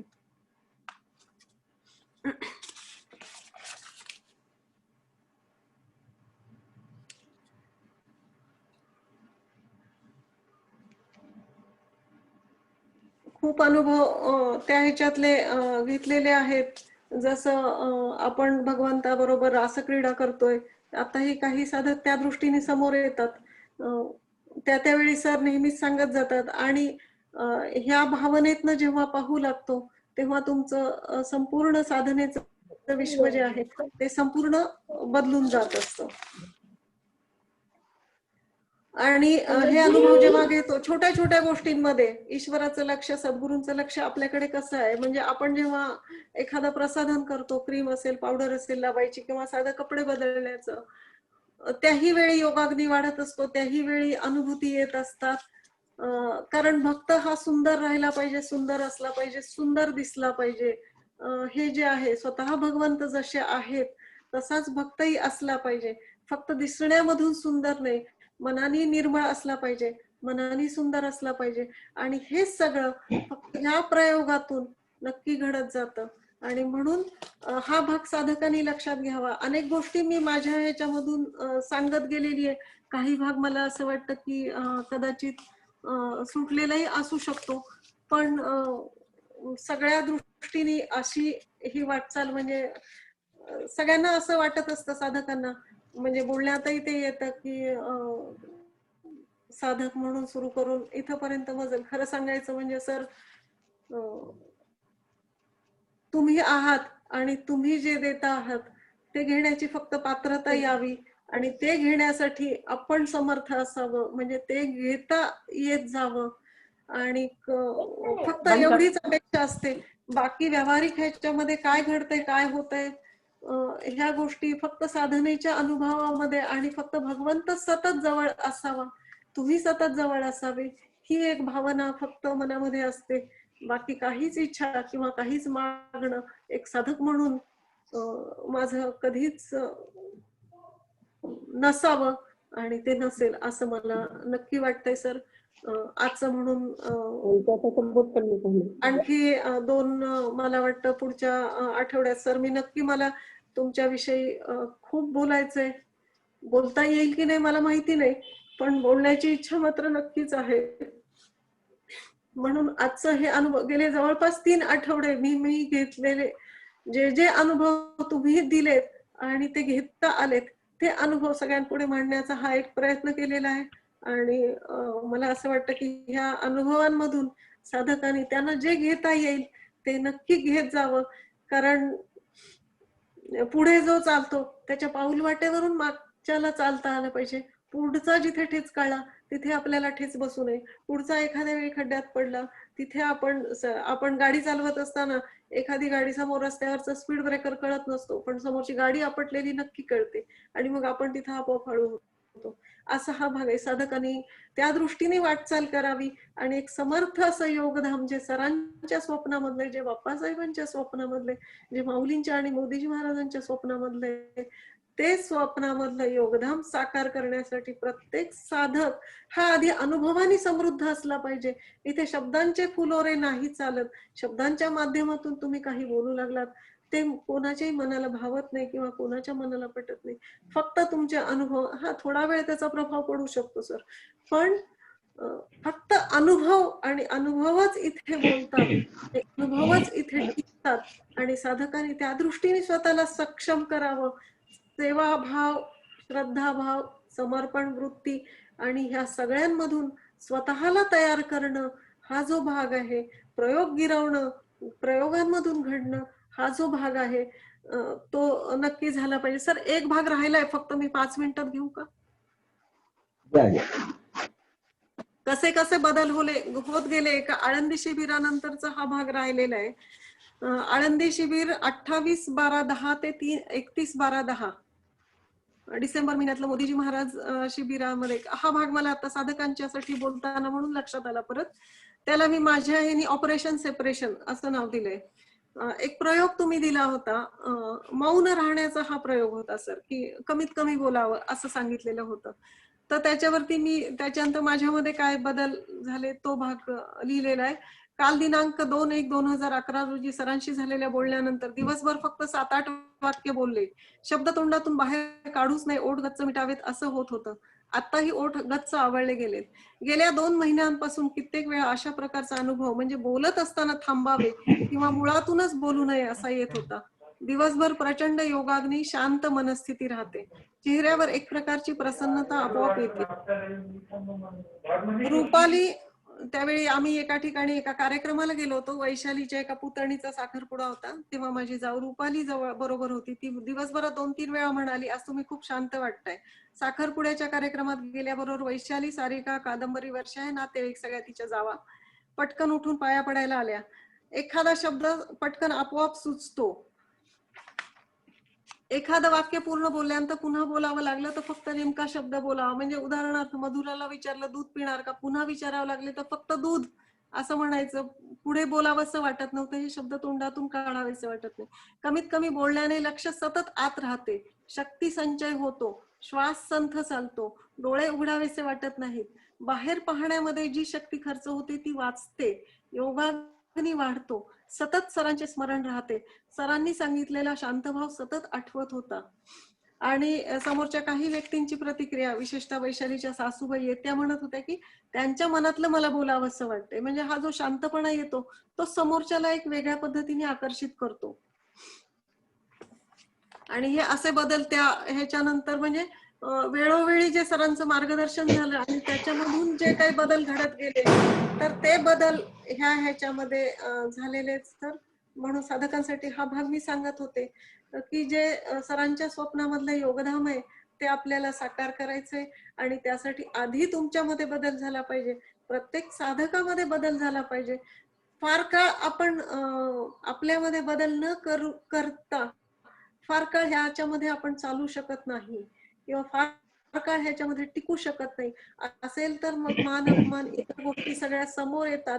मग इतर संस्थांमध्ये जे चालतं, सामाजिक संस्थांमध्ये तेच आपल्याकडे चालवायचंय का? तर प्रत्येक साधक हा चेहऱ्याने, वागण्याने, बोलण्याने, शरीराने, मनाने सगळ्या दृष्टीने वेगळा घडला गेला पाहिजे. आणि तो सरांच्या एक सर ज्या पद्धतीने घडवतात, किती प्रत्येकासाठी कितीही बोलायची तयारी, कितीही सांगायची तयारी.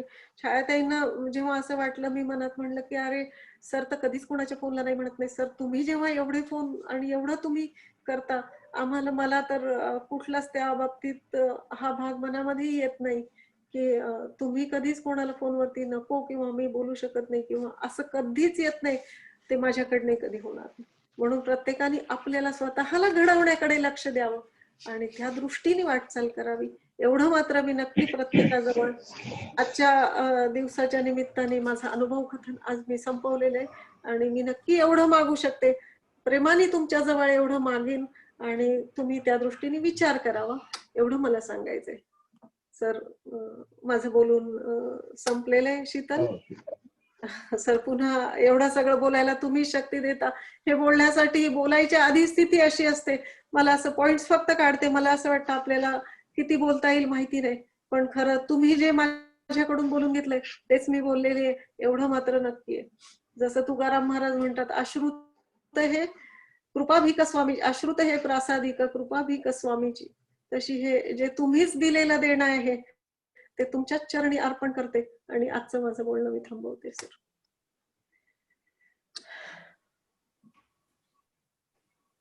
सरांच्या परवानगीने मीटिंग एंड करते. आत्मवंदन सगळ्यांना.